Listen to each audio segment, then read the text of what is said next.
The next time you feel yourself overreacting to some kind of stimulus, you will notice that your body is starting to tense up and create a fight-or-flight response. To heal this, you have to force yourself to take deep, soothing breaths until the part of your body that was once tense is relaxed again. You will need to self-soothe in different ways: meditating, breathing, drinking enough water, getting enough sleep, using aromatherapy, sound therapy, or whatever else works for you. You absolutely must work to take your brain and body physically out of panic survival mode. Second, reinstate a sense of safety. You are traumatized because something scared you, and you are convinced that it is still out to get you. This is what happens when we don't face or overcome something difficult. We assume the threat lingers indefinitely.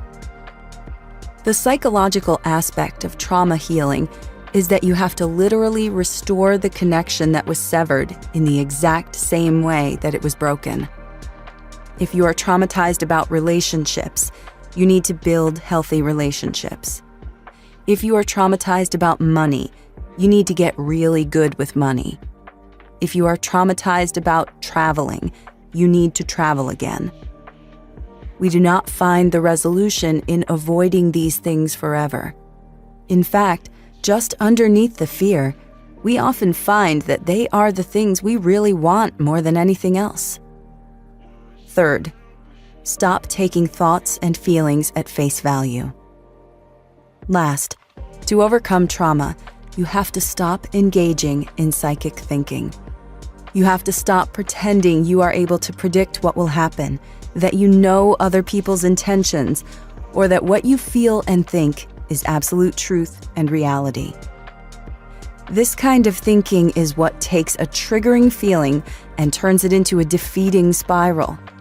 You take one scary thing and make it into a prediction for what the future will hold. You are not an oracle.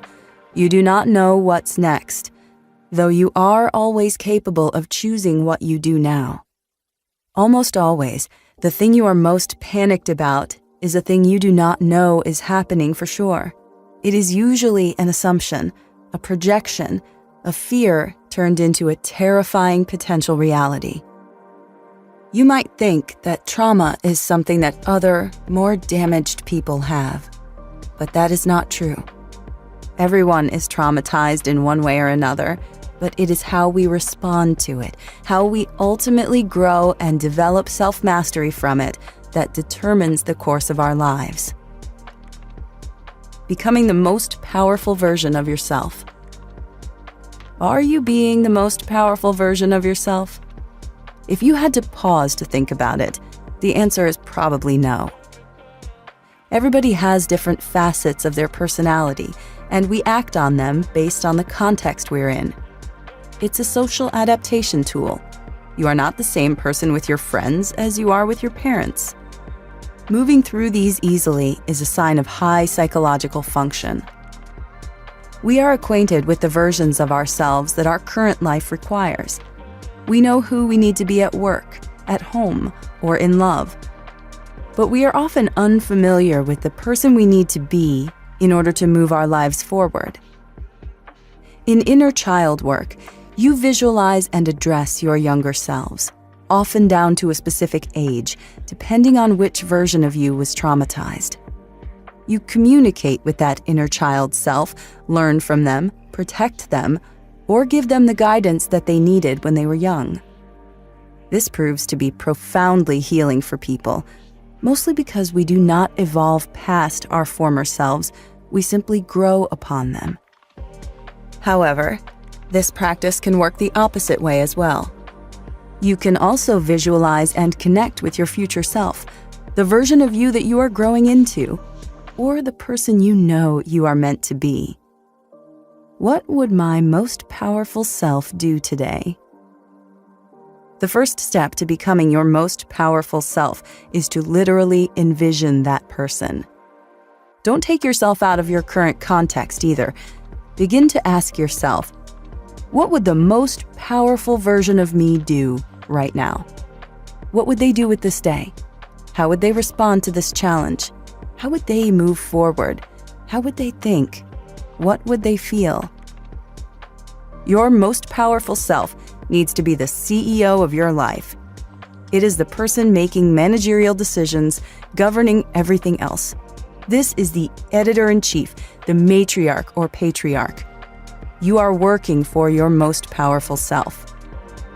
Once you have a clearer image of what your most powerful self is like, you then need to evaluate what habits, traits, and behaviors are actively holding you back from fully embodying that person. Be aware of your weaknesses. Powerful people are not delusional. They do not believe they are perfect all the time at everything. This is not what makes them mentally strong. Instead, powerful people are very aware of their varying strengths and weaknesses. In business, powerful people will often outsource the tasks at which they are less skilled. In life, powerful people know where their limits are and what their triggers might be. This allows them to move through their lives with more ease and to give themselves the time and space needed to work on their faults. The ability to say to yourself, "I know I struggle a lot with this, so I'm going to take my time and work on it," is one of the most powerful things you can do. Be willing to be disliked. Powerful people are not the ones who are most universally liked. They are also not the ones vying for others' approval, and that's the key. To be a truly powerful person, you must be willing to be disliked. This is not to say that you behave in any way that's malicious, but it is to say that no matter what you do, others are going to judge you. Powerful people know this. There is no path in life that you can take that will be free of resistance from others. And so it is important that you not only become okay with being disliked, but you anticipate it and act anyway. Act on purpose. Powerful and purposeful are one and the same. To be a truly powerful person, you need to have complete, unwavering conviction about what you want to create. To do this, you have to shift from a live for the moment to a live for the legacy mindset. Your purpose is a dynamic, evolving thing. Most of the time, it is at the intersection of what you are interested in, what you are good at, and what the world needs. Having a clear vision of what you want to create and accomplish is essential to finding your inner power. You will not feel strongly about a dream that is not part of who you most essentially are. Do your inner work. This is perhaps the most important and yet most commonly overlooked because it is the least comfortable. To do your inner work means to evaluate why something triggered you, why something is upsetting you, what your life is trying to show you, and the ways you could grow from these experiences. Truly powerful people absorb what has happened to them and sort of metabolize it. They use it as an opportunity to learn, to develop themselves. This type of inner mental and emotional work is non-negotiable if you want to be truly powerful. Powerful people are not the most aggressive. Aggression is usually a self-defense mechanism. Powerful people are the ones most unfazed by small disturbances and most willing to fully process and work through the big ones. Of course, this is the foundational stuff. Next, you have to work on simplifying your life, talking less about your ambitions, and showing more of your accomplishments once they are completed. Gradually make health improvements. Assume that everyone and everything has something to teach you. Become comfortable with vulnerability, as vulnerability precedes almost every significant part of your life, and intentionally design your daily routine. Through everything, you must be thinking as your most powerful self would. If you learn to see the world and your life through that lens, You can create a life that reflects the intentions of that side of you. It already exists. You just need to know how to tap into it. Learning to validate your feelings. If we want to be effective in therapy, in politics, in relationships, in teaching kids, in talking someone down from the edge, in keeping peace, making friends, fostering connection, and making progress, there's one technique we have to employ first. It's a little secret, and it's one that requires very little effort, but it disarms people. It opens them, makes them receptive, willing to listen and adapt. It is healing. It is mind-altering, but most importantly, it is the first step to progress. It is emotional validation. Validating someone's feelings doesn't mean you agree with them. It doesn't mean you concede that they are correct. It doesn't mean that those feelings are the healthiest. It doesn't mean they are informed by logic. Validating feelings does not mean you make them more true. It means you remind someone that it is human to feel things they don't always understand. How often do we just need a partner to stop trying to strategize and just say, "That must really suck"? How much of a weight is lifted off our shoulders when we think, "Yes, I really am stressed right now, and I deserve to be"? How light do we feel when we see another person's story splayed out across a screen, one that we can relate to and understand, no matter how devastating it is? How much better do we feel when we simply allow ourselves to be aggrieved and pissed off and irrationally mad?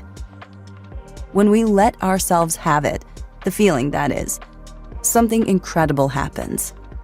We no longer have to take it out on other people because we are no longer relying on their validation to get us through it.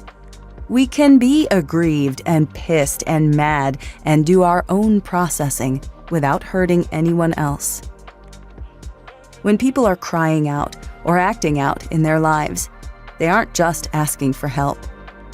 They are most often just asking for someone to affirm that it is okay to feel the way that they do.